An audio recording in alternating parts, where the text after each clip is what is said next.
Hello and welcome to this Alibaba Cloud online course on serverless computing. I'll be your instructor, Jeremy Peterson. I'm excited to welcome you into the world of serverless on Alibaba Cloud. Here's the outline for the course. We'll be starting out with an overview of serverless technology in general. We'll then talk about Alibaba Cloud's core serverless product, which we call Function Compute. We'll have a hands-on demo where we see how Function Compute is used. Then in part 3, we'll move on and take a look at API Gateway. This is a API building service that's hosted on Alibaba Cloud. Again, it's completely serverless, and it's actually a good way to abstract away services that you're running on ECS virtual machines or via Function Compute. And we'll have a demo of that in part 4. We'll have some hands-on demos throughout the course where we look at how you can use these products yourself. In part 5, we'll have a look at Alibaba Cloud's serverless Kubernetes clusters, which we call ASK, Alibaba Serverless Kubernetes. We'll talk about some related complementary technologies, namely container registry that you'll use for creating and deploying the Docker images that you run on serverless Kubernetes, if you choose to use Kubernetes, that is. And then finally, we'll have a demo at the very end of serverless Kubernetes plus container registry to show you how these two technologies fit together. So again, just to start from the top and go to the bottom once again, we'll have an overview of serverless technology in general, then we'll look at Function Compute, then API Gateway, and then serverless Kubernetes plus container registry. Let's get started.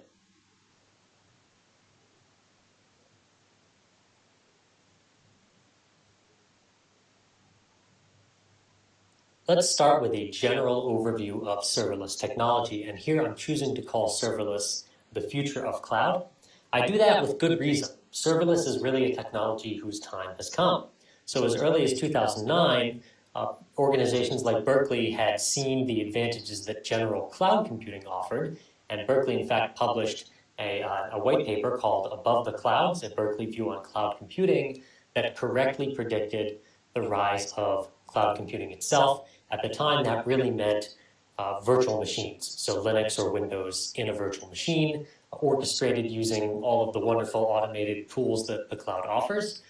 In 2019, 10 years later, Berkeley published another white paper called Cloud Programming Simplified, a Berkeley view on serverless computing. This is the same folks from Berkeley now predicting that serverless is going to take the place of a lot of traditional cloud technologies. They were right the first time, so I'm inclined to trust them this time as well. I think they're right that serverless will take the place of traditional, heavier virtual machine-based deployments on the cloud for a lot of applications. So again, remember that back in 2009, when cloud adoption was just starting to take off, virtual machines, individual VMs running a full operating system like Windows or Linux inside of a fully simulated hardware environment, that's what the virtual machine is. That was how most applications were deployed. Since then, we've seen the rise of Docker and Kubernetes. Of course, a container is a much more lightweight environment that does not include an entire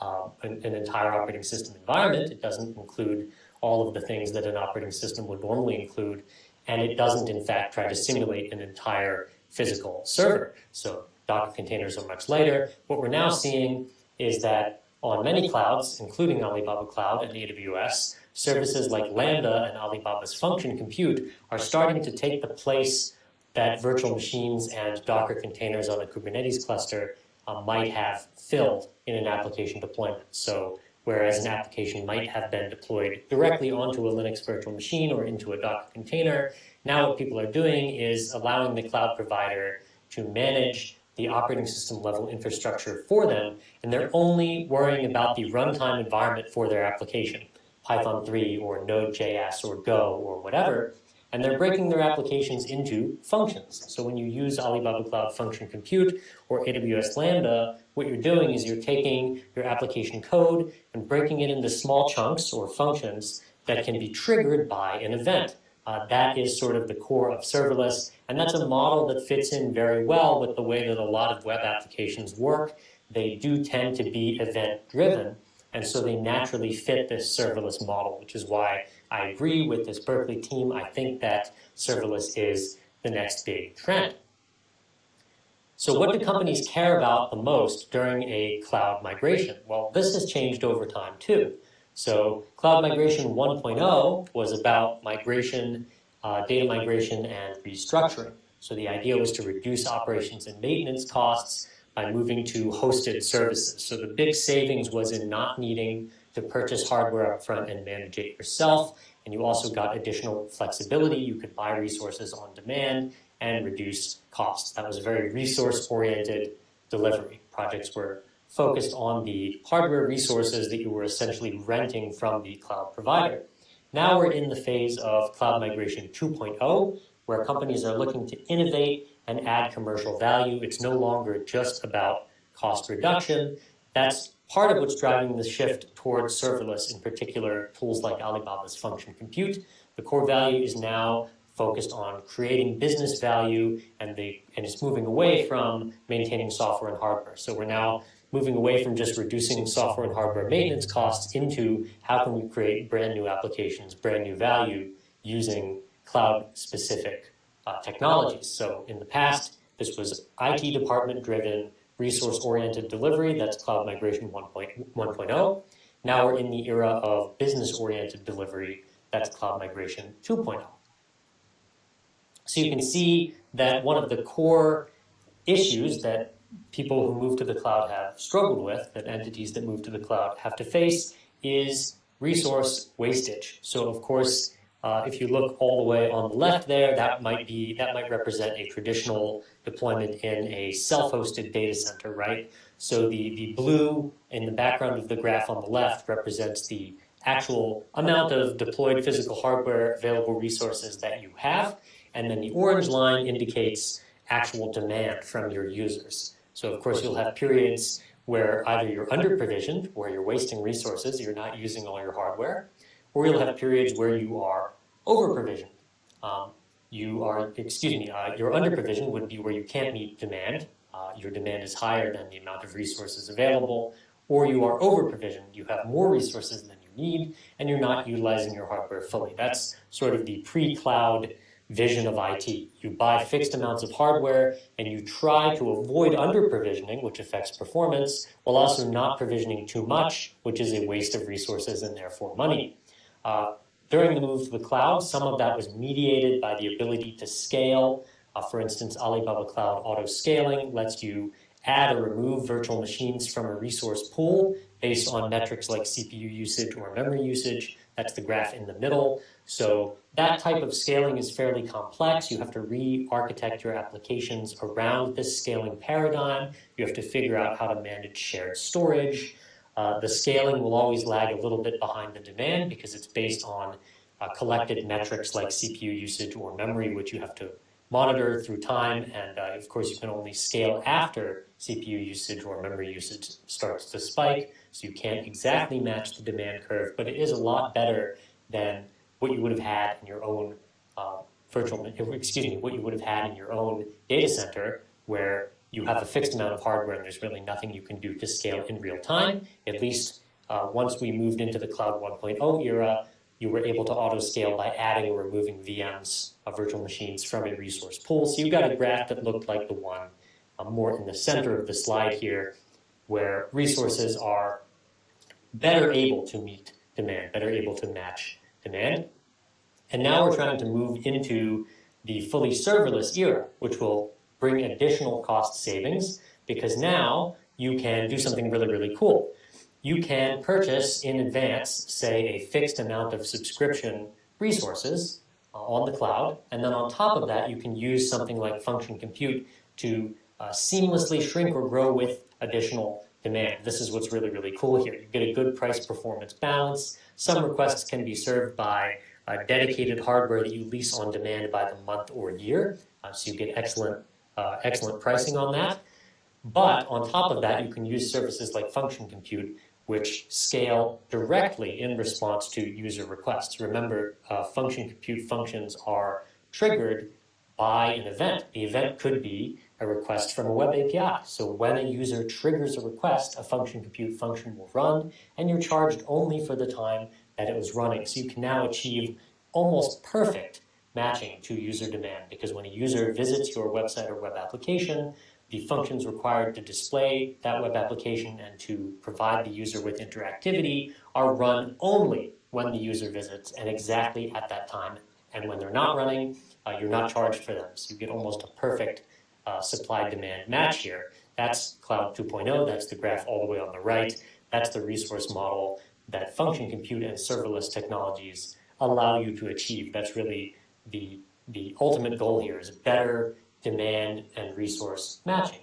And of course, with serverless technology like function compute, it's mostly maintenance free. You don't worry about the underlying operating system. It's very flexible. You don't really have to do as much work, but architect your application to scale properly, since each function is an independent, isolated unit, and the cost per function call is very low. So with that, we'll end here, and in the next section, we'll move into taking a look at exactly what is function compute and how do you use it. See you in the next section.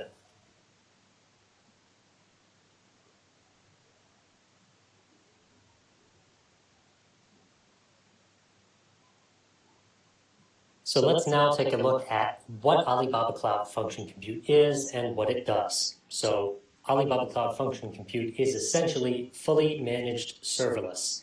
This means that it is a tool that allows you to encapsulate the components of your application as what we call functions, and then interact with those components using the different parts of the Alibaba Cloud Function Compute stack. This is great because it means you don't need to worry anymore about managing your own servers or patching operating systems or anything like that. Each function is a self-contained unit, and we manage everything, including the runtime environment like Node.js or Python or Java or PHP or .NET or even a custom runtime. Function compute functions essentially are hosted as containers, so you can even run a custom runtime inside of the function if you want. So how does a function work? Well, you write your code, you upload the code to the function compute service using the web IDE or the command line tool FCLI, and then you set a trigger for your code that will cause the code to run. That could be maybe a request from our API gateway service. It could be a HTTP GET request from the internet. It could be an action like uploading a file to OSS. When that action occurs, some information, some context gets passed to your function as input parameters. Your code runs, takes some action, and produces an output, and then that output directs the function compute service to do something else, maybe manipulate a file, maybe trigger another function. And in this way, you can build up applications on top of function compute where you don't actually have to worry about maintaining constantly running infrastructure. Functions run only when they're triggered, and when they're done, and you're charged only for the time that they are actually running. So you have perfect matching between demand for your service and the amount of resources you consume on Alibaba Cloud. And of course, from a developer perspective, one of the advantages of a tool like Function Compute is that it integrates really well with existing third-party plugins and tools. For instance, you can use some of Function Compute's functionality from inside the IntelliJ IDEA editor. So if that's your preferred IDE, you can work in IntelliJ with Function Compute. Function Compute integrates quite well with GitLab CI/CD as well. And then, of course, if you're trying to learn more about Function Compute as a newcomer, Alibaba Cloud's User Center can help you out. We have an API Explorer that explains both how to call Function Compute as well as how to integrate Function Compute with other Alibaba Cloud services. And of course, Function Compute integrates with the rest of the Alibaba Cloud platform. So you can call Function Compute functions and then have these functions interact with other parts of Alibaba Cloud, like object storage service, like RDS databases. You can log information about what happened in a function to the log store, to a log store in log service, and then you can examine those logs to get information about what went right, what went wrong, what you could do better in each of your functions. So again, Function Compute is fully managed serverless, the whole stack. Essentially, it abstracts away the cloud platform and allows you to focus on writing and running your own code rather than on maintaining infrastructure. This slide here shows the Function Compute workflow. This is part of this new era of software development that I was talking about, that I was saying is just getting started, which is focused on minimalist programming of functions. Each function runs in a self-contained environment, like a Docker container, that is run on demand in response to some external trigger. This is often called event-driven programming.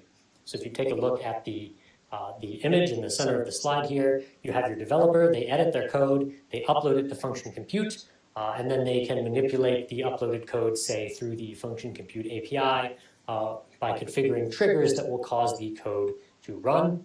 That code in function compute can then cause other actions to occur in other Alibaba Cloud services, or the function compute function can trigger other functions. That's totally fine as well.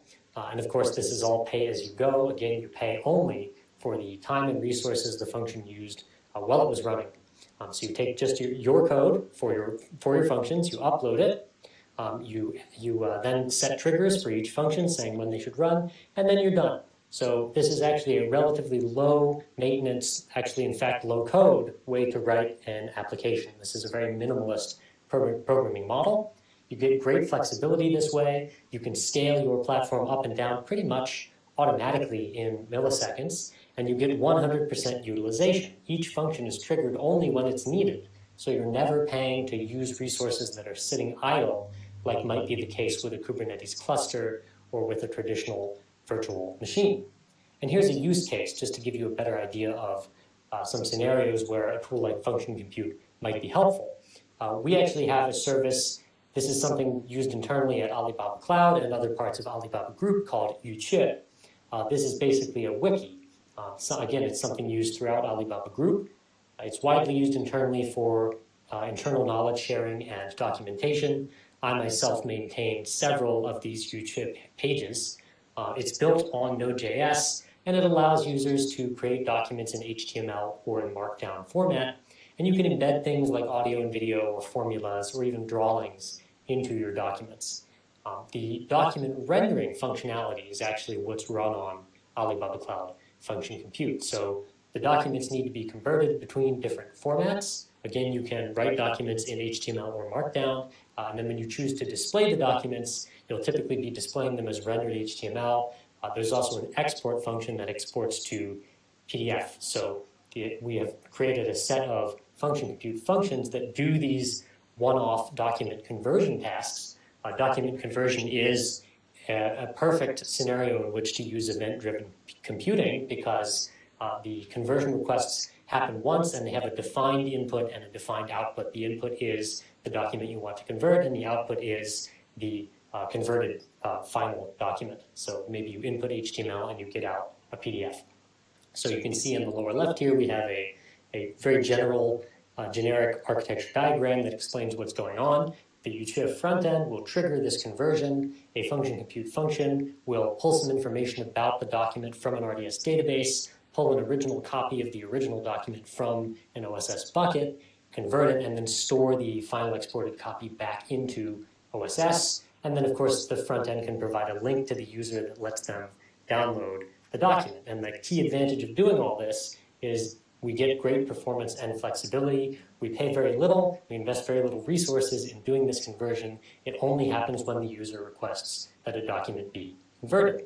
And of course, each conversion happens inside its own isolated sandbox, which is actually really important when you're converting between document formats, because sometimes when you're parsing something like a PDF document or an HTML document, it's possible that someone can try to pass you a document that will exploit a security flaw in the parser, but we don't have to worry about that because the parsing step actually happens each time in its own independent container that's deleted right afterwards. So you can't really perform a persistent attack against Yuqie using this document conversion mechanism because the functions that do the document conversion are deleted right after they finish their run. And the only thing that's saved is the output document. So it's very secure, very flexible, and very high performance. All right, so let's try this out for ourselves. Let's try to build something interesting and fun in function compute. So I'll see you in the next video where we'll be trying function compute for ourselves and having a real demo.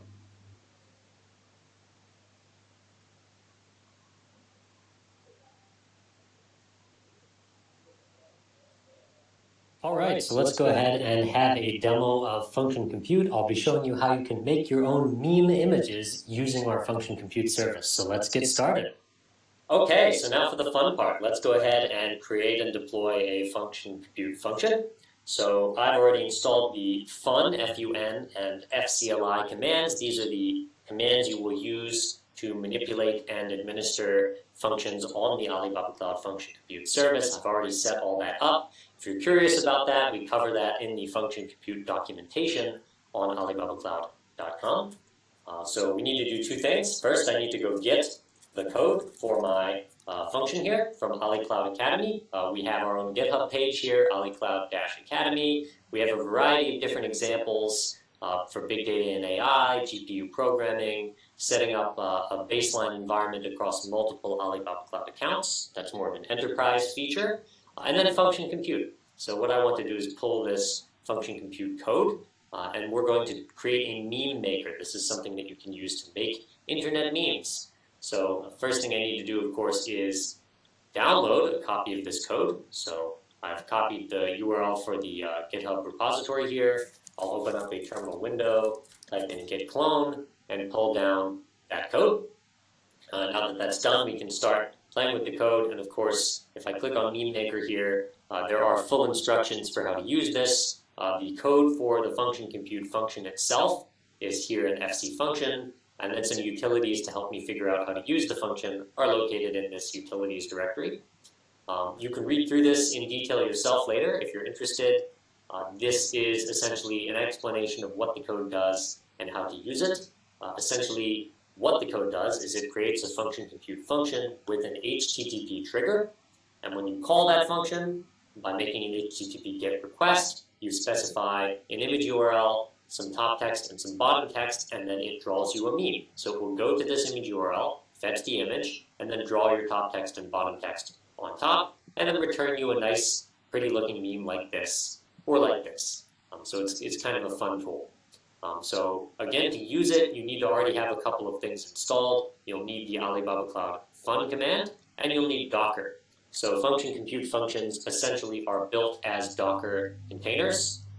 They're built as Docker images, and they run as Docker containers. In our case, in order to caption this image, we need to use the PIL library. It's an image processing library for Python. That's not included in the default function compute Python environment. So we are using the fun command to build it into a new custom Docker image and then deploy that Docker image up to Alibaba Cloud. And again, of course, you'll need to have Docker, but also in order to run fun, you'll need to have npm. So the fun command is installed using the node package manager. So make sure you have that all installed beforehand. If we go and take a look here in this function compute folder, inside meme maker, inside FC function, you'll see that we have an index.py file. This is the Python code that will actually get executed when our function compute function is called. If I look inside there, you'll see it's just ordinary Python 3 code. It's got some comments, it's got some import statements at the top, and then it's got a couple of functions inside. These are Python functions. So this one is going to help me draw an outline around the letters on my image to make them look prettier, look more bold. I'll draw a black outline around each letter. And then this handler function here, this is the function that's actually run when my function compute function is triggered. So when my function compute function is triggered, what's going to happen is this index.py file will get loaded up and run, and our entry point, our starting point, will be this function here called handler.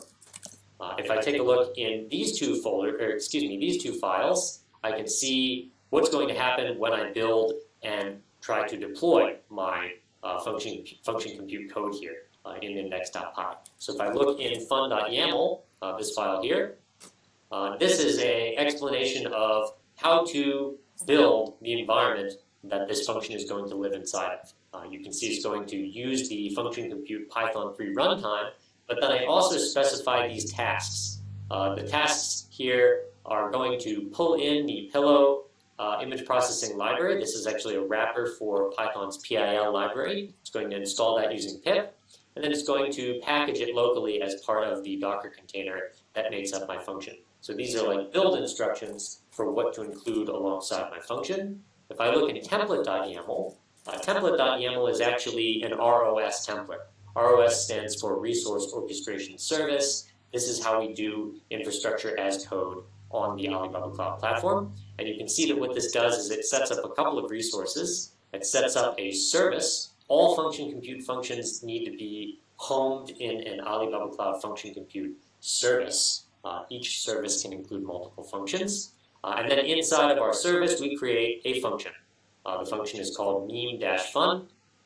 And you can see that it's going to call my index.py file when it runs, and it's going to enter the Python handler function when this index.py file is loaded up. The runtime will be Python 3, the function will be allowed to run for 60 seconds, and the function will be given 128 megabytes of RAM, which should be plenty. And then here at the bottom, I specify an event that will trigger this function. And the event is an HTTP GET request from anywhere. So it's a non-signed request. So this template.yaml specifies how to deploy my function. Fun.yaml specifies how to build the Docker image that's going to hold my function code. So in order to build and deploy my image, I need to first run fun build and then fun deploy. So we'll run fun build. This should pull down all the requirements to build a Docker container. I've run this task earlier today, so it didn't have to pull down anything new. It was all cached locally, and you can see it says build success. So the build process is now done. I can now, if I want, try testing locally on my local machine using local invoke, local start. What I'm going to do, though, is deploy directly up to Alibaba Cloud with fun deploy. So we'll do that. And you can see, actually, if we scroll up a little bit, that I've already set up the fun command to know which region to deploy in, which is Singapore. I've already told it my account ID and my access key ID and secret so that it can access my account. And it's going to deploy my meme function and this trigger HTTP test, which will cause my function to run. I'll say, yes, I want to do that. And then it will go ahead and deploy this up to Alibaba Cloud Singapore for me. You can see it's uploading it right now. Once it's done, then it will give me the URL that I need to call this function. And you'll notice there's a note down here in red that says, if I use this URL to call my function, what's going to happen when my function's result is returned is the HTTP header will include this field, which means that any results returned by my function compute function will end up getting downloaded automatically. They won't display in the browser, they'll get downloaded as a file. I actually don't want that. That only happens if you have not set a custom domain for your function compute function. So what we're going to do is avoid that by adding a custom domain. So to do that, let's go over to alibabacloud.com, go into the console, and then go over to function compute and add a custom domain name to our new function here. So I'll go to function compute. Once we're in function compute, you can actually see the service and function that were deployed for me. The meme service is right here, and inside it has the meme function. You can see here's our Python code, so that worked. You can see our Python code is showing up here, and it's packaged alongside that font that we use to make our text look pretty, and the Python pillow library. So everything that we wanted to include as part of fun build is indeed included alongside of our code. And the service and triggers defined in our template.yaml file are also all here. You can see our HTTP trigger is already set up. Now what I want to do is add a custom domain name here. So I'll go to create domain. I actually have a domain already set up. I own one already as part of my test account. I need to copy this endpoint here, the function compute function endpoint, to my clipboard, and then go change my DNS records for my domain to point to this endpoint. So let's do that. So I'll go to DNS. I'll use this Jeremy in Tech domain here at the top. I'll add a record. It'll be a CNAME record, and the value is my function compute endpoint, which is just the region, the AliUniCS domain name, and then my account UID. So I'll click confirm here. Now I've got that CNAME record there. I can just plug in jeremyintech.com up here. Yes, it's an HTTP function. The path will be just slash. The service I want to run when I make an HTTP GET request to jeremyintech.com slash will be meme service. The function to run will be meme fun, and the alias will be latest. And then I'll click OK. Now that's set up. So now I have a custom domain. All right, cool. So let's go back to the terminal here. I'm going to grab this. I'll need this in just a moment. You'll see why shortly. So I'll go ahead actually and switch over to the utilities directory. And I've got this thing here that generates a nice encoded URL for me. What that's going to do is help me take the function compute URL, my custom URL, the URL of the image I want to make the meme of, and my caption text, and put all that together into an HTTP GET request that's just ready to go. So I'll run python genurl.py. This is my function compute endpoint URL. This is my image URL. I need to go find an image that I want to use to make my meme. So let's go with Grumpy Cat here. Find an image of the world's grumpiest cat. That looks pretty promising. Whoa. Yeah, that looks pretty good. I think I'll use this one. So right-click, copy image address, plug that into my function here. Okay, custom domain name jeremyintech.com is what I went with. Meme top text. I made a function. It sucked. All right, there we go. So now I've made my, this is the function compute GET request that I'm going to make. You can see it's my custom domain name, the image URL parameter, the top text parameter, and the bottom text parameter. So if I go plug that into a browser, that should pull this image from somewhere on the internet, caption it, and then return it to me captioned. So let's see if that all works. And sure enough, it does. And that's it. That's all you have to do to set up and run a function compute function. See you in the next video.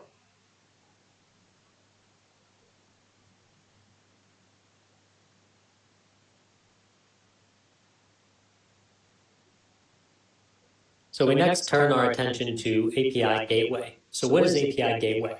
Well, it's essentially a way to easily build HTTP APIs. So APIs are used to connect internal and external systems and to constrain the interactions between systems. As the number of users of an API grows, of course, the API will become more and more important. So it's important to have some sort of a tool or method for managing APIs that you publish. Also, just in general, APIs are becoming the default way that systems communicate with one another in the internet era. So you'll frequently find that if you want to integrate tool A and tool B together, you'll be doing it by using their existing public APIs. So API Gateway is a tool that's designed to help you publish and manage your own APIs. It helps you with the full management lifecycle, helps you keep track of the running state of the API, and helps you iterate. So as you change or update the API, you can roll out new versions or roll back to old versions. So it helps you reduce management costs. API Gateway also increases development efficiency. You can differentiate between different users or customers of your API. You can avoid high maintenance costs due to complicated API architecture and maintenance of systems for publishing the API. And of course, API Gateway also helps you with API security by giving you solid methods to deal with attacks and request hijacking that you can use to defend your API from attackers. So let's now take a look at the concept of an API as middleware.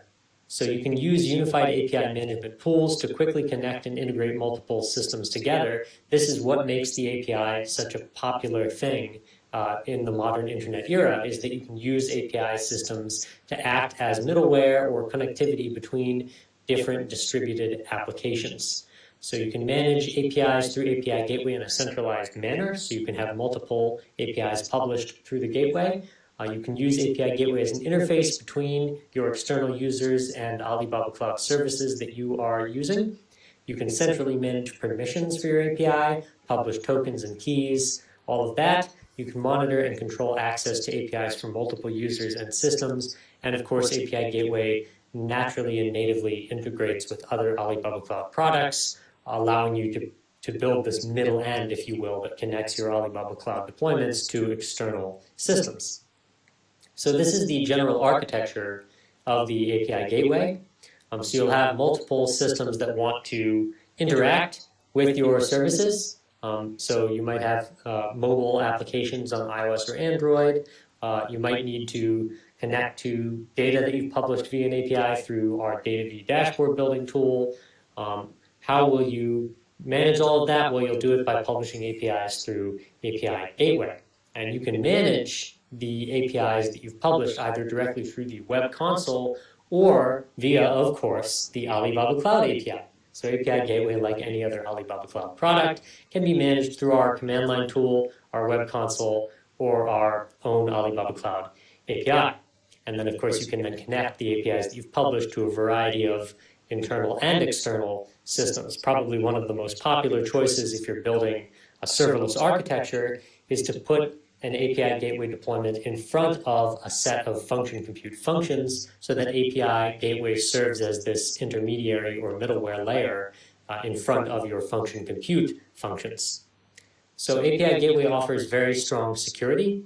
APIs can be bound to both individual and wildcard domain names. So you can have a custom domain name in front of your API gateway. You can publish an SSL certificate to your API deployment so that you can have HTTPS protection on your API. So we support encryption as well.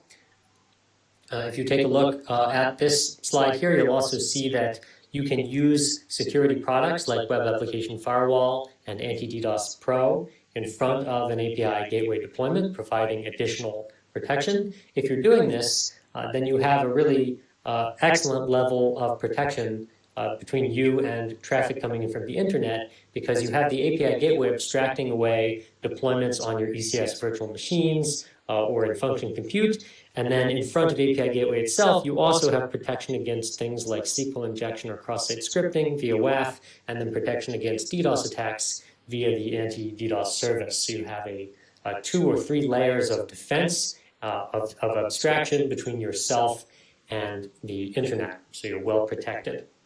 API Gateway has a full feature set for debugging and making API calls, as well as testing the API through the web console or through the command line tools. It has full features for publishing and monitoring. There's API publishing management, multi-environment management, monitoring and alerts, API access logs. There's throttling and caching to improve API speed and availability.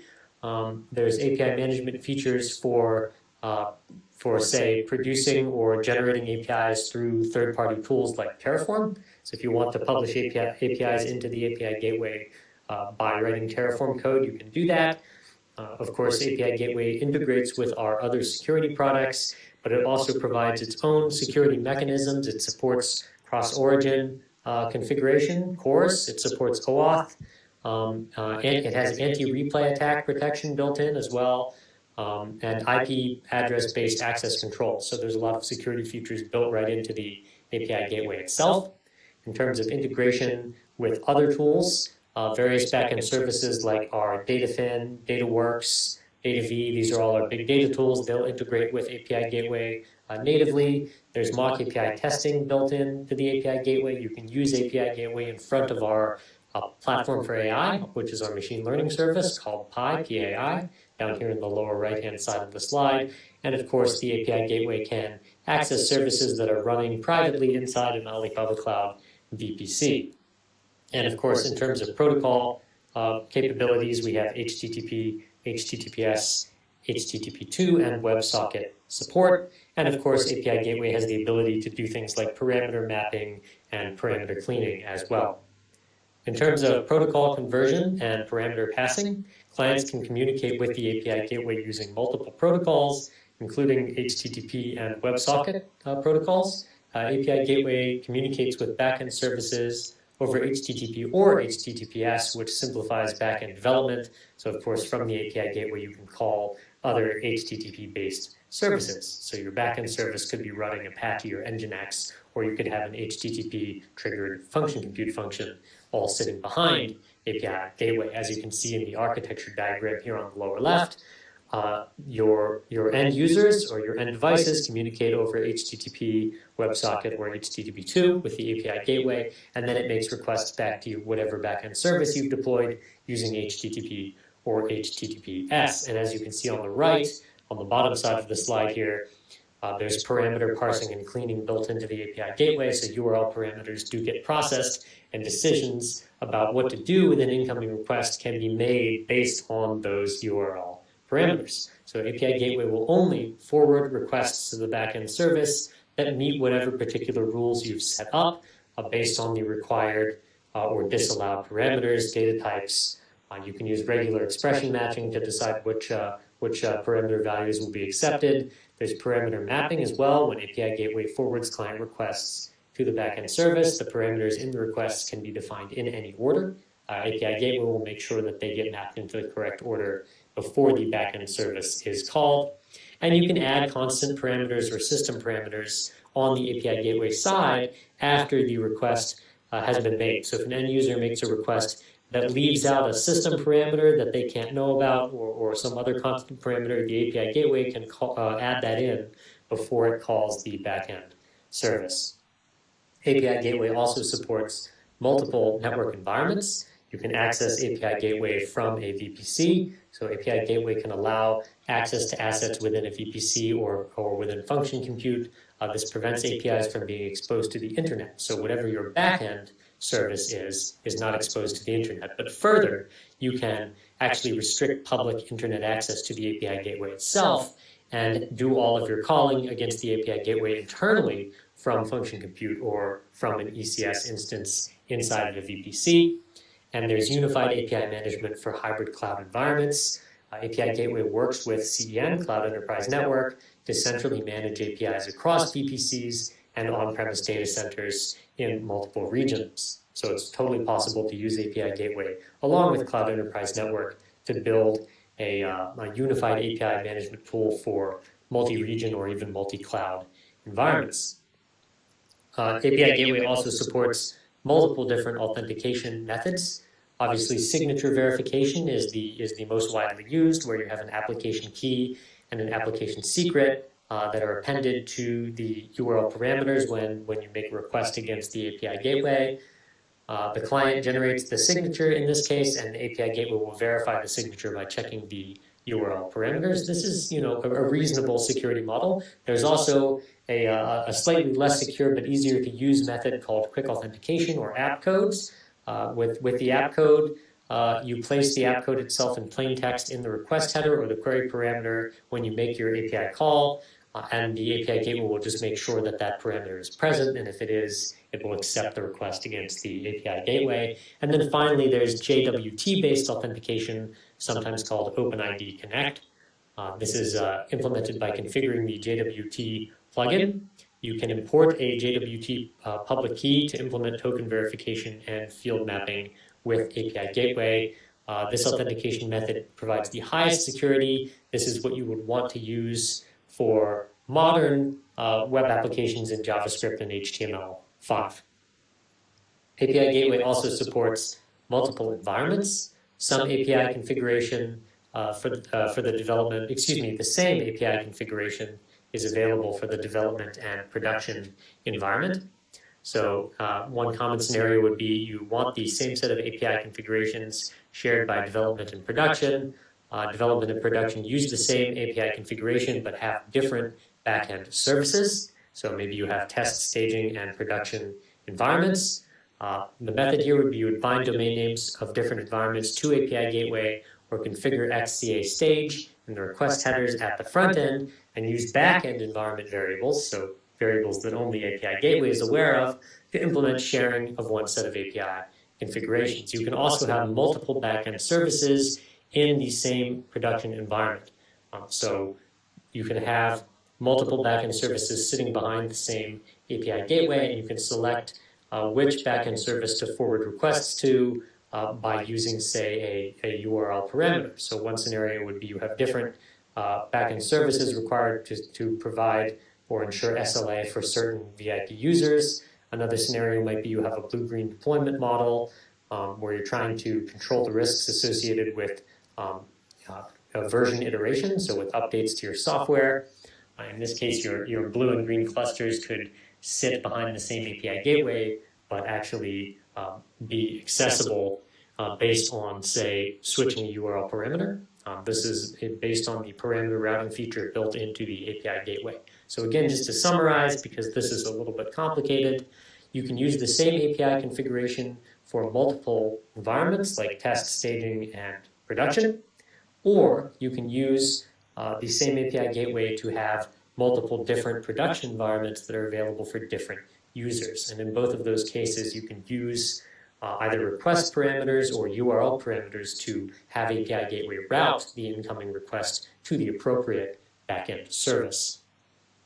API Gateway also includes customizable access control. There's IP address-based access control, essentially blacklists and whitelists. That's one way to do access control. Another way is via app IDs, which are used for device authentication. You can append an app ID to an API Gateway request, and if the app ID is correct, the request will be forwarded to the backend service. If it's not, the request will be rejected. There's also parameter-based access control. You can use conditional judgments based on request parameters or on context to filter out requests that you don't want to deliver to your backend service. As you can see in the example here on the lower right, maybe some clients pass certain parameters back to the API gateway when they make a request, and I want to drop those incoming requests based on those URL parameters. So for instance, as you can see here, maybe I'm only allowing incoming traffic from, say, clients that are appending a user ID parameter with the value 1, 2, 3, 4, 5. And if I don't see that user ID parameter, I'm rejecting the traffic. That's one thing you can do to enable parameter-based access control. There's also online testing and debugging built into the API Gateway service. So API Gateway provides a powerful online API debugging console. I personally find this to be one of the coolest features that's built into API Gateway.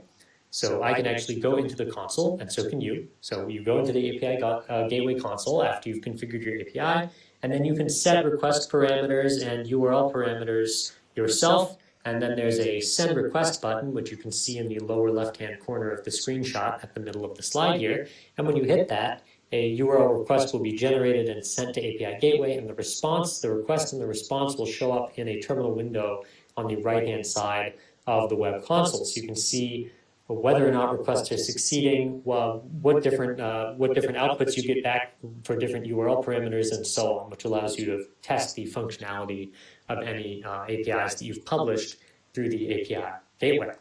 Then there's built-in monitoring and access logging. There's API monitoring and alerts directly available through the Alibaba Cloud console. Apologies, I know the screenshot on the left here is in Chinese, but essentially this allows you to monitor number of API calls, traffic, latency, and errors. So the console on the left there is actually Cloud Monitor, which is our built-in monitoring tool that we use also for products like RDS databases and ECS virtual machines. It can also monitor API Gateway. And then there's API access logs. You can deliver logs from API Gateway to log service, and then you can use the built-in log service console to do full text search over those logs and to build dashboards like the one that you see here on the lower right-hand side of the slide, which gives you a lot of information about where your API requests are coming from, as well as other information about the requester's source IP address and so on. And that's it. We'll stop there for now, and we'll have a demo. So let's go get our hands dirty in the API Gateway console.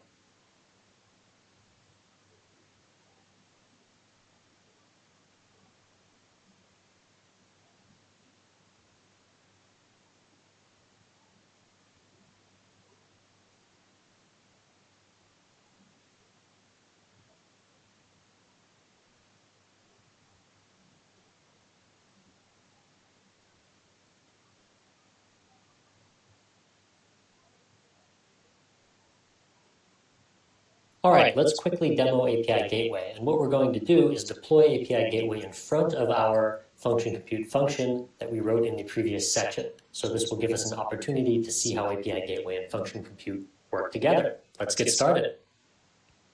Okay, so let's actually demonstrate API Gateway using our function compute function. So we're going to now abstract away the function compute function itself by placing it behind API Gateway. API Gateway will let us do very nice things like filtering URL parameters, supplying default values for parameters, and it will even let us do versioning of our API deployment. So if we need to change the functionality of our API gracefully, we can do that from API Gateway without having an impact on our backend service. Of course, for the demo, we won't get into all of that, but we will play around a little bit with the default parameter settings that you can add in API Gateway. So for instance, we can set a default image URL for our image URL parameter in our function compute call. And that way, when we actually call our function through API Gateway, we don't have to supply an image address that points to, say, Grumpy Cat or some other meme image. We can actually have a built-in default image that we rely on instead. So let's try that out. So the first thing we need to do is disassociate our custom domain from our function compute deployment. We're actually going to use this custom domain inside of API Gateway instead.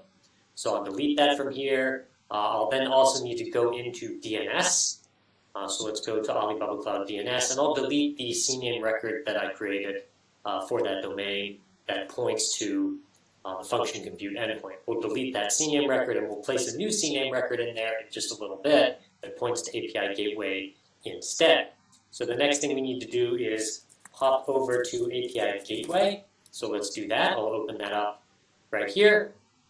And I need to publish an API. So to do that, I need to first create what's called an API group. This is essentially a container for holding multiple API deployments. I'll click on Create Group. I can choose to put it into the shared API instance group, which is resources that are shared with other Alibaba Cloud users. This is the most affordable way to create an API gateway, API group. But of course, for having a guaranteed SLA and guaranteed performance, you should actually purchase a dedicated instance instead. Since I'm just debugging and testing today, I'll be using the shared instance. Essentially, this is a pool of shared resources in the Singapore region that all users can use when they're testing and debugging the API. And I'll call it meme group. Actually, I'm not allowed to use hyphens in the group name, so I'll put an underscore here, meme group, and then I'll click OK. And now we've created our first API group. And you can see it's created a subdomain that we can use for testing, but typically with an API group, you'll need to bind a custom domain name. So I'm going to do that. We'll click on Bind Domain, and I'll choose jeremyintech.com as my domain, and then I'll need to bind this domain name to a subdomain that belongs to the API Gateway service. So I'll click View Subdomain.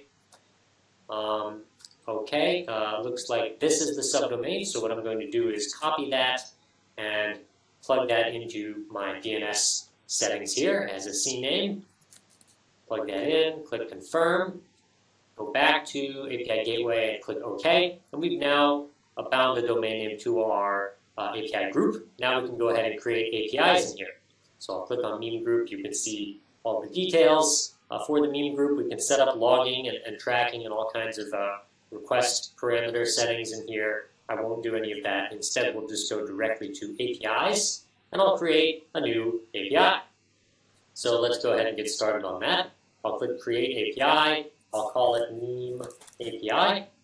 Authentication, we'll choose None, so this can be called publicly from the internet. I can turn on features to prevent replay attacks or even prohibit public internet access if I want. If I'm accessing this API internally, I might want to turn off the external endpoint. I'll leave it on for the demo.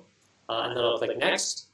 And here's my custom domain name already showing up, my endpoint name, my subdomain showing up there. I've selected HTTP. You can choose HTTPS, but of course, if you do that, you need to have an SSL certificate for your custom domain. I do not, so I'll be leaving that off. And the API Gateway also supports WebSocket, but again, I'll leave that off since I don't need it. The HTTP method we'll use to call the API will be GET. And then I need to specify the input parameters that I expect when I make this GET request. What URL parameters should I have? There are 3. There's image URL, top text, and bottom text. And I'll make them all string type, and they'll be in the query. They'll be in the GET request. For image URL, I can also, if I want, actually set a default value. So for each of these, I can set defaults, which means if I don't specify one of these parameters in my API Gateway request, API Gateway will automatically fill in these values for me based on the default value before it calls function compute. So let's actually do that. I'll set defaults for all of these. I had fun once. It was terrible. And then for the default value for the image URL, let's go find Grumpy Cat again, and we'll copy that image URL. So that's the image I used before, I believe. This first one here from Wired. Let's wait for that to load up. Right-click, copy image address. Go back here, plug that in. So now if I fail to specify one or more of these parameters when I call the API Gateway, when API Gateway goes back and calls function compute, it will plug these in for me automatically. Oh, and I need a request path. I'll just use slash. And now I have to say, what am I doing? Am I calling just a regular HTTP service somewhere on a server that I set up? Am I calling something that's located in a VPC, or am I creating a mock API for testing? Or am I using function compute? And of course, I'm using function compute, and I do not have an event-triggered function. I have an HTTP-triggered function, which means I need to put the trigger path for my function in here. So let's go get that. I'll need to go over to function compute to locate that. So that will be located under the triggers for my function. So let's go find that. So I need to go to services and functions, meme fun, triggers, and then copy this. This is the trigger path, this HTTP URL right here. So I'll go back to API Gateway, paste that in. I can leave this blank. The request method is get, and I'm specifying these 3 parameters. I'm going to click next. And for the content type of the response, none of these is really appropriate since I'm responding with an image. I'll choose pass-through, which means that the API gateway won't really be aware of what's being returned. It won't make any modifications to the return values. It'll just pass the response from function compute directly back to my web browser or my client. And then I'll hit create. API created successfully. So now I have to deploy my API, and you'll see that I'm actually able to choose a release stage, so pre-test or release. This lets me version and test my APIs. I don't actually need to do that right now, so I'll just choose the default, which is release. And I'll say first version of my API, and then we'll click deploy, and the API is now public. So let's open up a new tab and try going to jeremyandtech.com. Let's see what happens. Oh, so there shouldn't be www. We'll just do that. See what happens without the www. There we go. I had fun once. It was terrible. Great. So it's actually working quite well. I didn't put in any parameters at all, and it still worked. Let's try changing the top text to something else. I will just specify the top text parameter. I went to Disneyland. All right. So and when I hit enter, Chrome will actually do the URL parameterization for me. It'll insert %20 between each of these words. It'll replace the spaces, so I don't have to worry about parameterizing the URL, as you can see. And you can see that it now changed to I went to Disneyland. It was terrible. I didn't have to specify the bottom text again. It was terrible is the default bottom text, but I can if I want to. I could say bottom text equals, let's say, I hated it, right?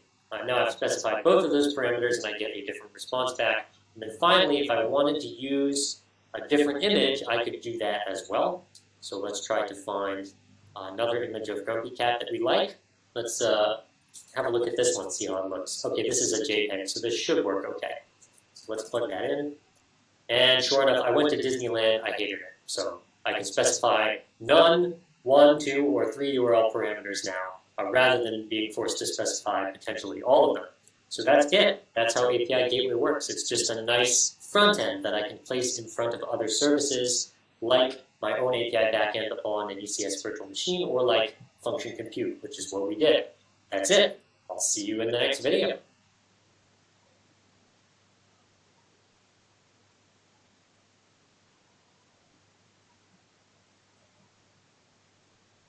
All right, so hopefully that information about API Gateway was useful and interesting. Now let's take a look at something a little bit different. Let's talk about serverless Kubernetes. So Alibaba Cloud is a CNCF, Cloud Native Computing Foundation partner. The version of Kubernetes that we offer is the standard open source version of Kubernetes, and we do have quite a few developers here at Alibaba Cloud who are contributors to the Kubernetes project. So we are running the standard open source version of Kubernetes. You don't have to worry about anything proprietary.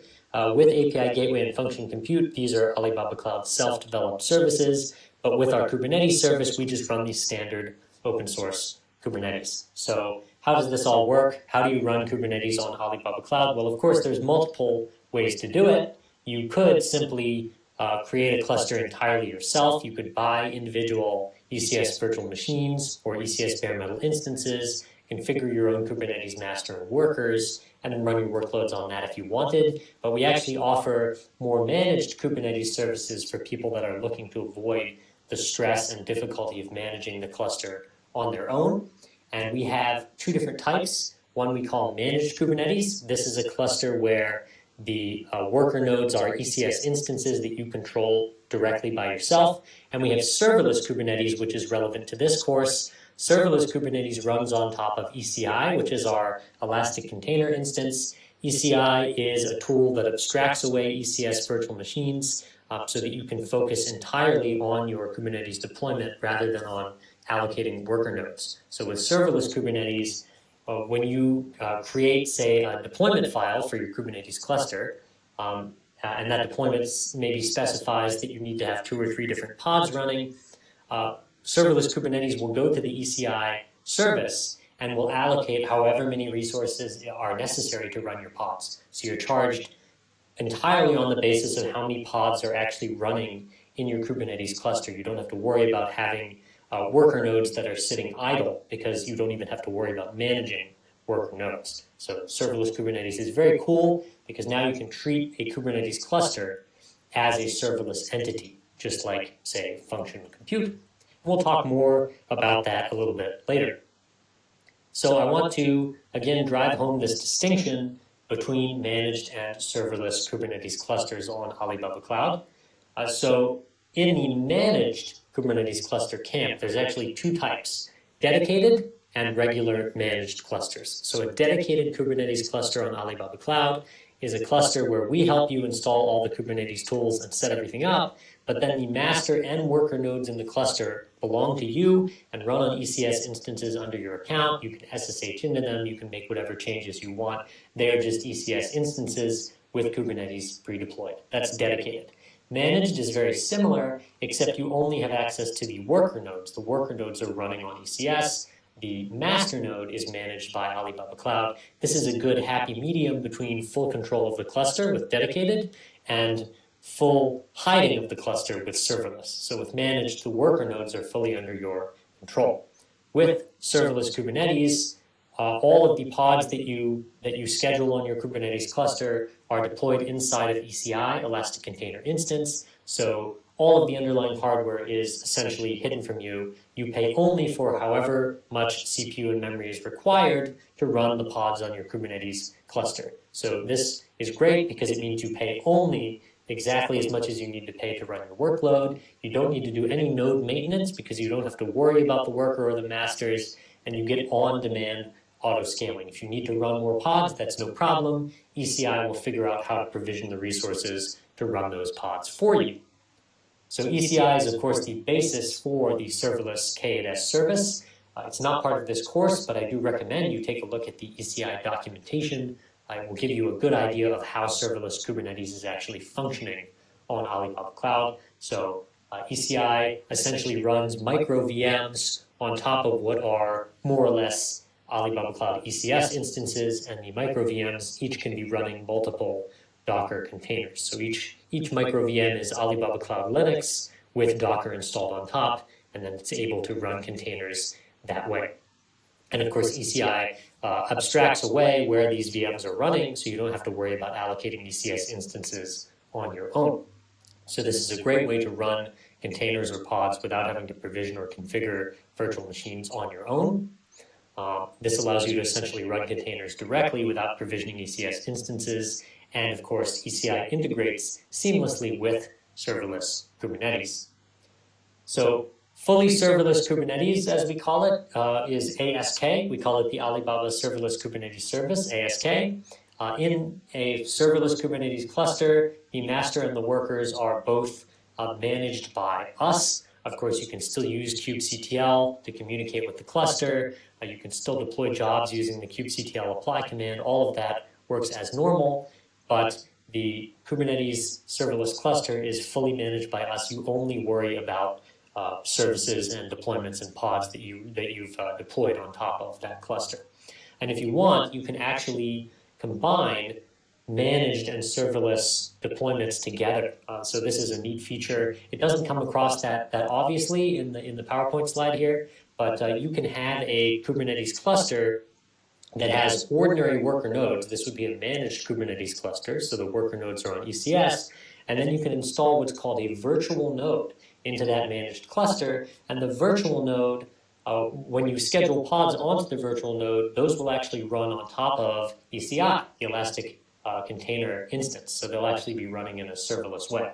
So you can have fully managed, fully serverless, and hybrid managed and serverless clusters. All of those will work on Alibaba Cloud. So hybrid serverless is a very popular model with a lot of our larger Kubernetes users because they have a steady state demand for the services they've deployed on Kubernetes, and they want to manage or deliver their services mostly through ECS instances because they can take advantage of the discounts for long-term pricing and subscriptions, but occasionally they need to burst. So they'll add this virtual node to their managed cluster so that they can scale out onto ECI when they need to. This is really great for bursty applications. Bursty applications are really well suited to a hybrid serverless paradigm like this, where you have a low-cost set of long-term subscription ECS instances acting as your Kubernetes cluster's worker nodes, but then you've also deployed this virtual node so you can have pods scale out into the ECI service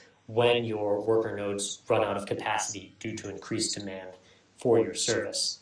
So this is a really good way to get the best price performance, and of course the pods on your ECS workers and in ECI can communicate with each other seamlessly over Alibaba Cloud's internal network. And you can take advantage of a combination of low-cost subscription billing and on-demand billing for your nodes that are running on ECI. So this is a good way to control costs. Again, you can mix managed and serverless together.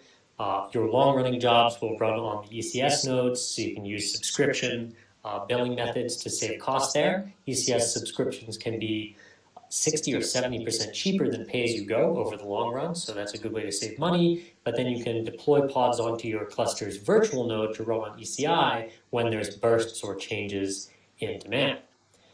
So scaling to ECI, how does it work? Essentially, it works as you can see here. If you have deployed a managed Kubernetes cluster on Alibaba Cloud, you will have set things up so that the Kubernetes client, of course, communicates with the Kubernetes API server, just like on any Kubernetes cluster, but then the Kubernetes API server has the ability to communicate with this virtual node component, which is linked to Alibaba Cloud ECI. When the API server requests a pod be scheduled onto the virtual node service will go and allocate the pod onto ECI. So ECI will figure out where to run the container or containers that make up the pod. And of course, all the monitoring services built into Alibaba Cloud, like our metric server or Prometheus, will work with the pods that are running on ECI, just like the pods that are running on the normal ECS worker. So based on the Kubernetes scheduling policy, even if the ECS node has resources, in most cases, the application within the namespace of the label will be dispatched to the virtual node. Hopefully that makes sense. I know that's a little bit difficult to understand if you're new to Kubernetes terminology. So one use case for fully serverless Kubernetes, let's switch our direction a little bit and look at fully serverless Kubernetes, is to combine the serverless Kubernetes service with open source tools to build a CI/CD workflow. Fully serverless Kubernetes is great for this because most CI/CD workloads are characterized by relatively long periods of idleness and then occasional builds and unit testing. So there'll be long periods of rest and then sudden intense work to build, unit test, package, and deploy an application. So Ask is a great place to run tools like GitLab Runner or Jenkins because you can have these, you can have the pods that run these services boot up and run on ECI only when a job is committed. So when you commit code, say to GitLab, that can trigger the serverless Kubernetes cluster to allocate pods to run tests and package software and do all of that for you. And then, of course, you can deploy your finished application into an ordinary managed Kubernetes cluster. Okay, that's all for Kubernetes. In the next section, we'll turn our attention to container service. So how do you publish the Docker images that are going to run on your Kubernetes cluster?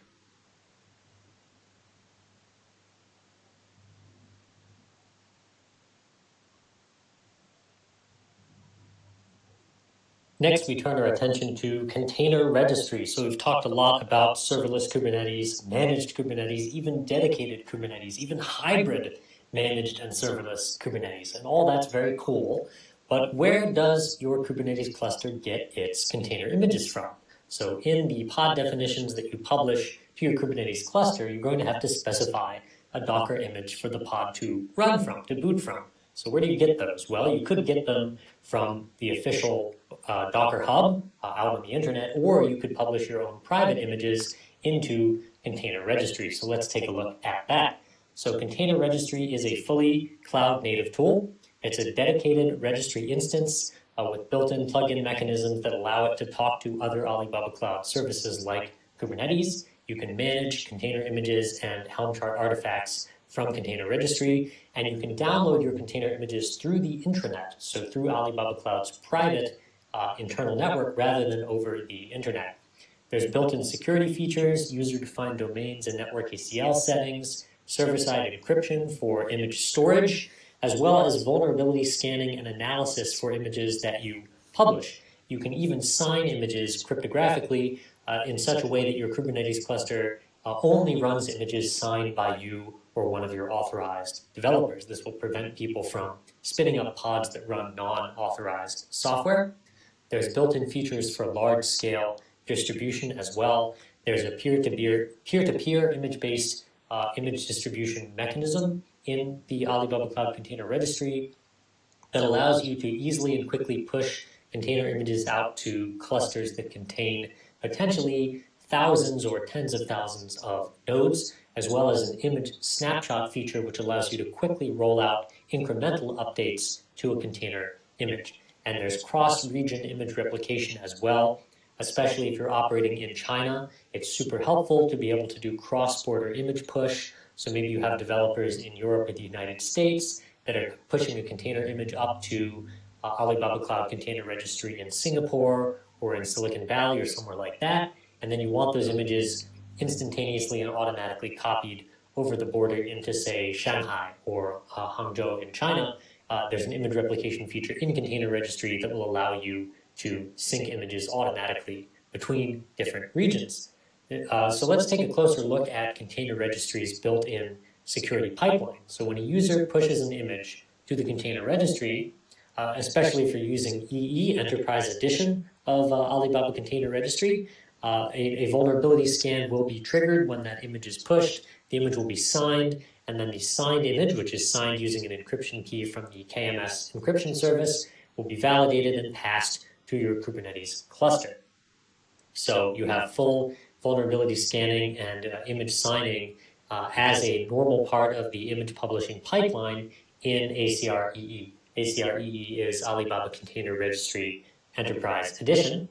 And then once your images are deployed on your ACK cluster, you can get reports from inside each pod using Alibaba Cloud Security Center. So as part of the image publication process, you can actually install Security Center tools into your container images and then use Alibaba Cloud Security Center to monitor the status of your running pods on your Alibaba Kubernetes cluster. If someone tries to deploy an image that hasn't gone through the signing process, the cluster will reject it. So when you're using Container Registry together with Alibaba Cloud Kubernetes Service, you can reject publication of images which are not signed as an additional security feature. There's also, as I mentioned before, global image distribution built in. So let's say I have a developer in Hangzhou, China. They push an image up to Alibaba Cloud Container Registry in Hangzhou. That image can then be automatically and simultaneously copied over a low latency Alibaba Cloud private network connection to our Hong Kong, Singapore, and London regions. This is super great, again, if you have developers based both inside and outside China. China's network connectivity to the rest of the world is notoriously slow, so having this private dedicated image distribution feature is really great because you can quickly copy images from inside mainland China to other Alibaba Cloud regions or from Alibaba Cloud's overseas regions into mainland China. And then you can, once those images are distributed, run them locally on Kubernetes clusters in multiple Alibaba Cloud regions for a multi-region deployment. Large-scale distribution, you can deploy images simultaneously onto Kubernetes clusters containing up to 10,000 worker nodes using the built-in peer-to-peer image distribution protocol that's part of Container Registry. This improves distribution efficiency nearly fourfold. So when you push a Docker image into ACR, that goes into a Docker image snapshot, and then the containers are created directly from that Docker image snapshot on top of your ECS worker instances or on top of ECI if you're using serverless Kubernetes. And then, of course, that whole process can be repeated seamlessly and quickly anytime you update an image. And thanks to the snapshotting feature, if you update an existing Docker image and the update is small, only the incremental change in the Docker image snapshot has to be pushed out to your worker nodes. So that greatly improves the speed of image distribution from Alibaba Cloud Container Registry. There's full cloud native support built into Container Registry. You click once and you can automatically deploy anywhere. Again, there's integration with open source tools like Helm. So you define your Docker image, you write your Helm artifacts. ACR service will then intelligently build your Docker image for you, perform an automated security scan, and then automatically distribute the image out to multiple Alibaba Cloud Kubernetes clusters, potentially in multiple regions. There's even now support for what we call ACK at Edge, which is a special type of Kubernetes cluster on Alibaba Cloud that runs on our edge infrastructure like our CDN nodes. That's a relatively new feature. Container Registry can also push images out to those edge nodes as well. So it's very well integrated with the rest of the Alibaba Cloud platform. And that's all for Container Registry. So now we've had a good look at both Container Registry and our serverless and managed Kubernetes services. Let's now have a demo. Let's create a Container Registry to set up an image, build the image using Container Registry, and publish it onto a serverless Alibaba Cloud cluster. We'll do that in the next video.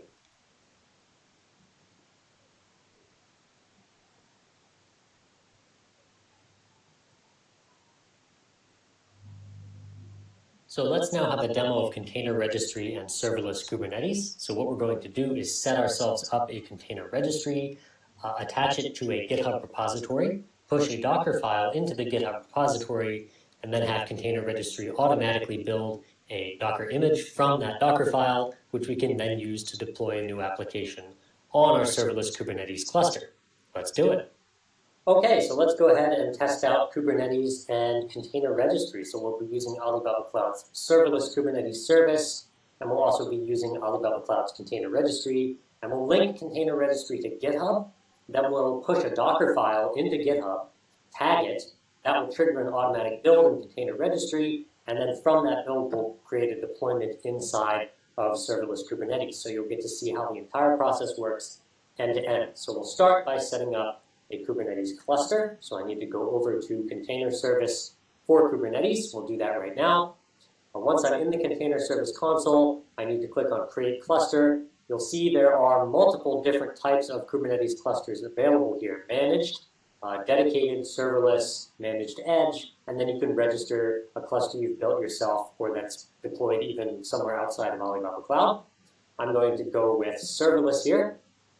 I'll call it JDP serverless KS.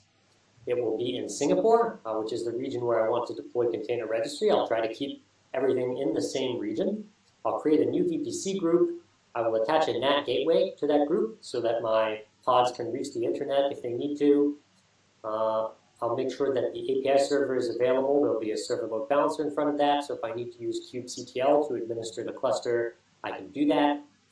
Service discovery, I'll leave that off.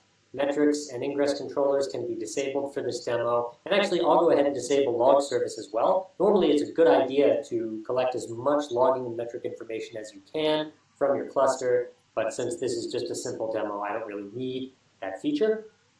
And then I'll go ahead and agree to the terms of service and click on Create. And once I click on Create here, you'll see it will give me a summary of the resources that are going to be created for me. And it will tell me how much they're going to cost. So because I've created this NAT gateway so my pods can reach the internet if they need to, I have to pay the pay-as-you-go price for the NAT gateway. And I can click here to see what that is. I'll just go ahead and click OK.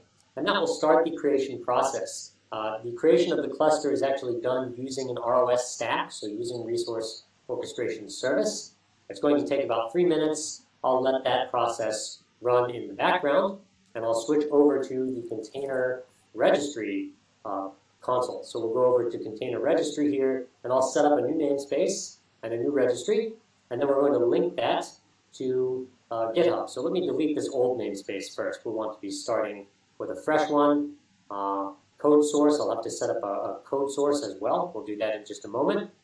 First, we'll create for ourselves a namespace to hold our different container repositories here.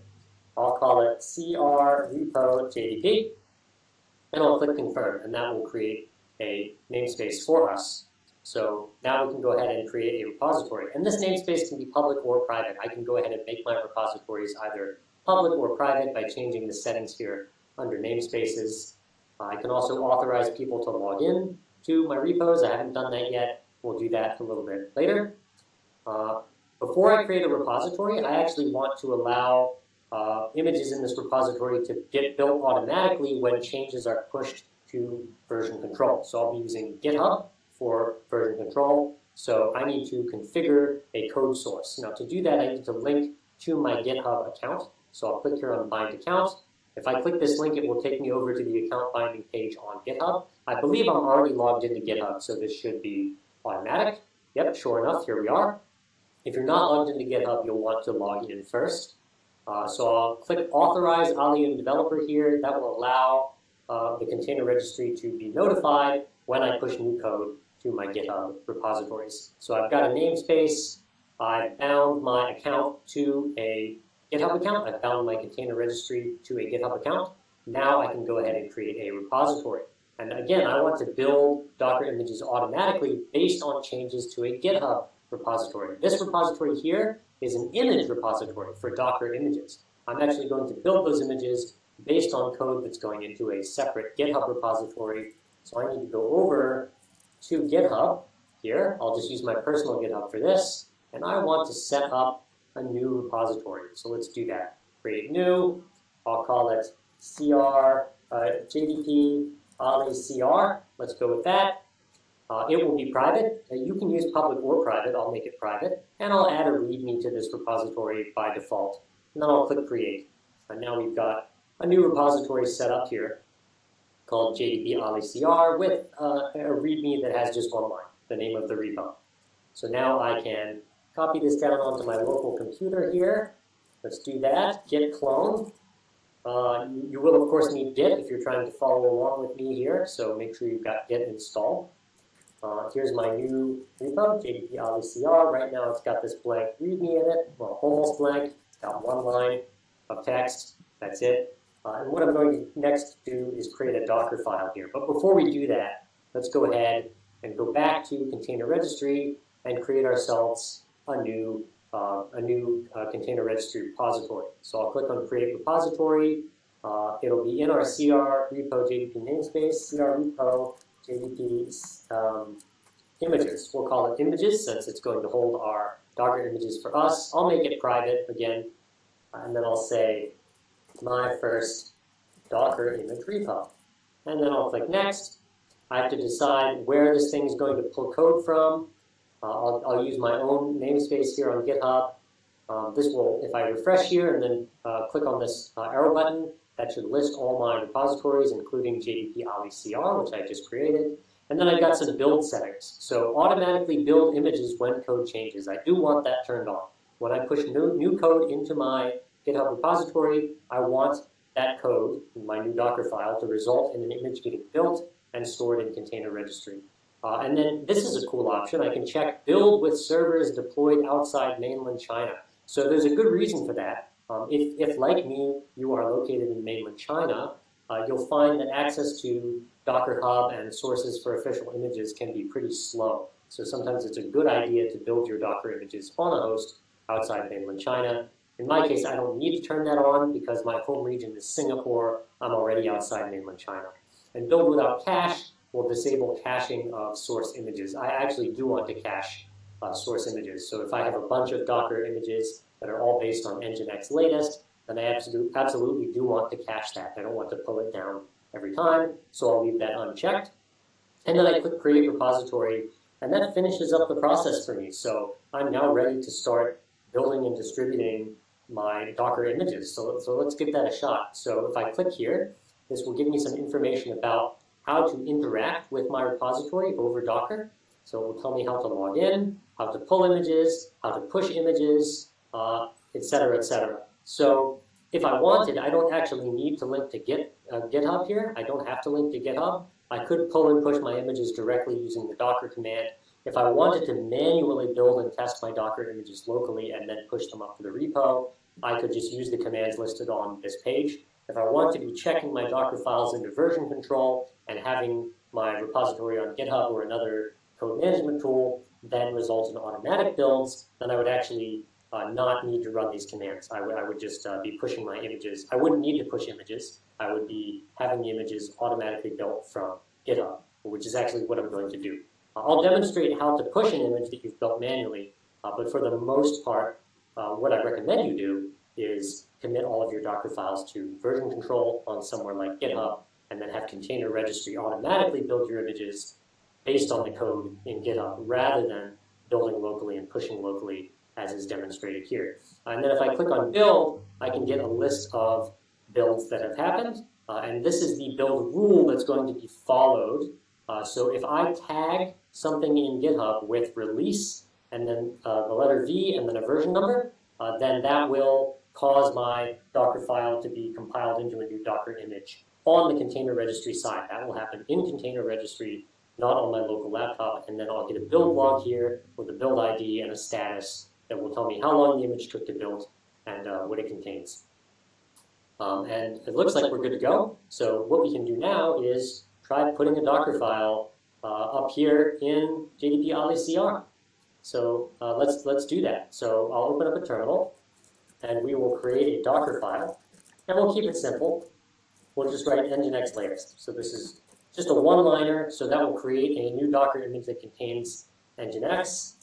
Let's check git status. I'll add that Docker file. I'll commit that Docker file. First version of web app. And then I will push that up to my repo. So we'll push that Docker file into my repo. And here's what's interesting. So I pushed that, but I didn't tag it. So this commit to my Git repository wasn't tagged. So if I refresh this page, what I'll notice is that no build has been triggered here. That's because when I committed my code just a moment ago, I didn't actually tag the commit.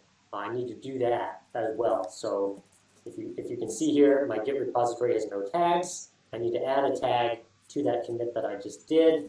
So let's look at git log. I think I can do pretty equals one line here, one line.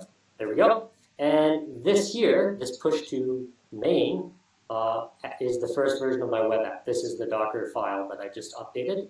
My git commit ID is here. So now I can do git tag release. We'll call it version 0. It's the very, very first version. And then I'll add the ID of the commit. All right, great. So now I have a tag. But that tag only exists here locally on my laptop. I need to push that to Git. So I'll do git push origin, release VO. And that will push that up to GitHub and trigger a build in container registry. So my image is about to get built for me by container registry. In fact, if I refresh that page here, I should see that there's now a build underway to produce that image. And you can see, sure enough, tag 0, build ID is here, the status is building. So that is getting built. If I wanted, I can even click on this build log here to see what's going on. So you can see that that build is ongoing. And I can refresh that to see any updates to the build log. So you can see the image is being prepared. So what's happening is we're first pulling down nginx. That's really the only thing that I need to do to build this image is pull down nginx. So that's what's happening right now. Let's refresh the page again. I think probably the build should be done by now. It should be quite fast. So sure enough, the build was successful. It took 25 seconds. So we now have a Docker image in our CR repo. And if I wanted, I could pull this image down to my local laptop and play with it. So let's actually do that. Let's pull the image down to my local laptop and play with it a little bit, just to demonstrate how that works. So I'll go back to the details page here. And the first thing I need to do is log into my Docker repo. I've already set a password here. So I've already given my repo a password, so I'll be able to run that Docker login command and then type in the password that I selected earlier. So you'll see down here under access credential, you can set a password for your repo. That's what I did. Earlier I clicked on that button and I set a password. So now if I go back to the repositories page and then go to details, I can copy paste this into my terminal, log into Docker with that password I chose earlier. Okay, and then I can pull my image, Docker pull. And I need to include the name of my repo and then the tag for the image. So what's the tag for the image, right? It's 0. So what I'm going to now run here from the command line is Docker pull, the endpoint for the container registry service, the name of my namespace and the name of my repo, and then my tag, which is 0. And that should pull down that Docker image for me. So it looks like that has worked. So if I wanted, I could then go ahead and run that. So Docker images, let's make sure that works, cr repo jdp. You can see I have one image with this name here. So I could do something like this, Docker run, this image, tag 0, and let's open up port 8080. Whoops, excuse me. I need to put that earlier here. I need to put that right after the word run. My bad, so let's move that over here. That should do it. Oops, looks like I already have an older container running, so I need to run a Docker stop on this guy here. Do that. Okay, so that container doesn't want to stop for some reason. So give me a moment. I'll use the container ID instead. That should do it. Docker stop. Okay, that old container is stopped. So now let's try again. This should now be okay. Sure enough, the container looks like it's running. Let's open up localhost 8080. And sure enough, let me clear my cache, make sure this is correct. Yeah, sure enough, we see welcome to Nginx. So let's just quickly take a look at what would happen if I wanted to manually update my local Docker image and push it up to the registry without using GitHub. So let's make some small changes here. Let's go back into the terminal. I'll stop this container. And then in here with our Docker file, let's create a new directory called webpage. And then in webpage, we're going to, inside of webpage, we're going to create a new file called index.html. We'll just put a super simple website in here, my cool site. Title, give it a title, give it a body. Make some nice big text here that says, welcome to version 1. All right, so now instead of the Nginx page, I'll be using this page that I built myself here. Okay, great. So now we're going to go ahead and go back into the Docker file here. And we're going to take that directory called webpage. We're going to copy it into user share Nginx HTML, which is where Nginx keeps its HTML files. And let's try building this thing locally. So we'll just run Docker build on our local machine. All right, so we'll just run it right here. And you can see the build is already successful. It's done. If I go back here to container registry and details, this is what I would need to do to tag the image and then upload it manually. So let's try running that. So first I need the image ID, which is here. So I do Docker tag image ID, and then the end of the command will be all of this here, and then I need to give the thing a manually specified tag, so I'll go for manual as my tag here. Now that manual has been selected, I can go ahead and run this Docker push here. We'll run Docker push, specify that tag, and now I've uploaded my locally built Docker image to my Docker registry. So now I've got one image that was built automatically when I committed my code to GitHub, and then I've got another image that was deployed manually. So that's kind of cool, right?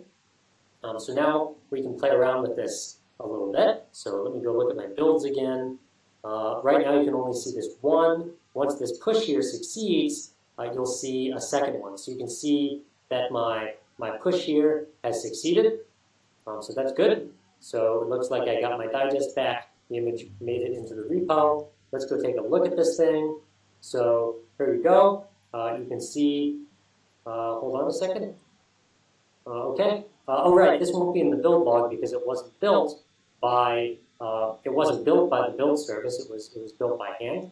But if I go to tags, I'll be able to see it. There we go. So you can see I have one image that was built automatically with the tag with the version number 0, and one image that was built manually that's tagged manually. So you've seen how I can build a local Docker image and then use the Docker command to push to my repo, as well as trigger an automated build by pushing code up to a code versioning service like GitHub. So both of those are options that I can use. And now if I want, I can deploy this application onto my Kubernetes cluster. So let me go to deploy application here, choose VPC. I'll be accessing my repository over the private network, and I'll use serverless Kubernetes. I'll click on deploy, and then I have to choose a cluster and an image, and that will just launch it for me.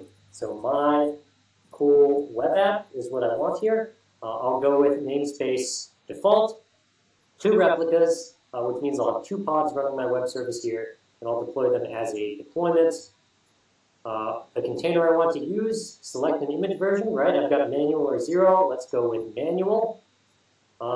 We don't need to set any of these other things here. I can say how many resources the container needs. We'll go with 1 core and 2 gigs of RAM. The rest of this is optional. I don't need to set up very much. I do need to make a port mapping here that opens up port 80, but the rest of this stuff like setting environment variables or liveness checks, post-start commands, pre-stop commands, these are all things you run to manage the life cycle of the container. My app isn't complicated enough to need any of that, so I can leave all that blank. Same thing here. I don't need to mount any persistent storage since my container just has a stateless web app.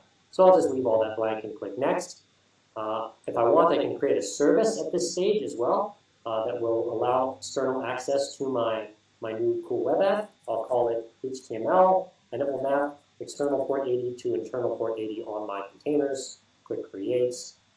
And then I will click create down at the bottom here, and that will create both my deployment and my service. And if I click on view details, you can now see that I'm here in the Kubernetes cluster console, and it looks like my service is starting up. So it looks like everything is running okay here. I just need to wait a minute for these pods to come online. Okay, so after waiting a little bit, you can see that we pulled the image successfully, and our containers are now running. So that worked. All we had to do was add the password for accessing our container registry repository there. If I go take a look under services, I can get the public endpoint for my new web service, plug that into a browser, and that should take me over to my site. Whoops, I need to eliminate those vertical bars on the end there. And sure enough, it says, welcome to version 1. So as a last fun test here, let's update the code for our website in our GitHub repository, tag it, push it up to GitHub, and then see if we can gracefully roll over to a new version of our website. So let's do that. So I'll open up a terminal here. We will modify our web page code. We don't actually need to edit the Docker file this time. We just need to edit our web page code to say v2. We'll call this v2. Although again, when we tag it, when we auto build, the tag is going to be v1 because our last version was v0. You can see that here. We've got release v0. Version 2 of the site will actually be release v1. Let's take a look at git status. We need to actually, we did modify our Docker file a little bit. I think I deleted a blank line, so we'll just add all of that. Whoops, git add star. Okay, those are both ready to be committed. Git commits version 2 of our live site. Git push, we'll push that up to the repository, and again, that won't trigger a build yet because we haven't tagged this commit. So I now need to run git log like that. Version 2 has this tag, this ID, so I'll say git tag release v1 with that ID there, and then I'll do git push origin release v1, which should push that up to my repo and trigger a build. So let's see if that works. So that looks like it pushed successfully. We can go back in here, go to repositories. Let me close this. I don't need that tab. Go into our repository, look at the build log, and sure enough, version 1 with tag 1 is now building. So that build is running right now. If I want, I can click on log and take a look at the build log there. In just a moment, this should finish up, so I'll click refresh. Let's take a look. Sure enough, our build worked. And it took even less time than last time because we didn't have to pull the Nginx image again. It's now cached locally as part of our container registry deployment. So I have this new tag 1. That's our new image that we just built based on our GitHub code. So let's go back over to container service and go to deployments, and let's update our deployment. So I'll click on edit here, and we'll choose image version 1. Let me make sure that's valid. Yeah, so image version 1 is now available. We'll choose 1, and I'll update. And that should gracefully replace the old containers with new ones in my deployment. So if I go look at my deployment, you'll see there's some new containers coming online. Once those go live, these old containers will be wiped out. And if I refresh the site a couple times, I'll start seeing V2 appearing there. So let's refresh. Sure enough, those old containers running V1 of the site are being dynamically phased out in favor of V2. So if I refresh this a couple more times, you can see, sure enough, we're running V2 of our site now. And that was done gracefully. Essentially, the rollout was handled by the deployment for us gracefully so that at no point was our website offline. It just smoothly transitioned over to version 2. Oops, cancel. Click refresh. Sure enough, our old containers are gone, and our new containers running image version 1 are live, so we see version 2 of our site. And that's it for the demo. Thank you for joining me, and I'll see you in the next video.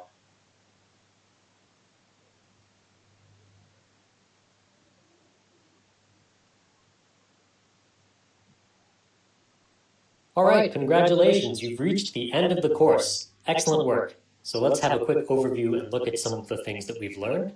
So in part 0, we looked at serverless in general. We talked about why we think this is the future of the cloud. Then in part 1 and part 2, we looked at function compute and had a demo of its functionality where we built our own meme-making function.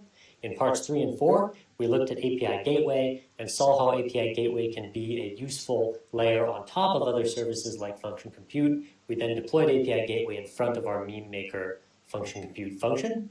In sections 5 and 6, we looked at Alibaba Cloud Serverless Kubernetes and Container Registry. And then in section 7, we put Container Registry and Serverless Kubernetes together and built and deployed our own web application. I hope you've learned a lot from this course, and I hope to see you in future courses. Thank you again for joining, and goodbye.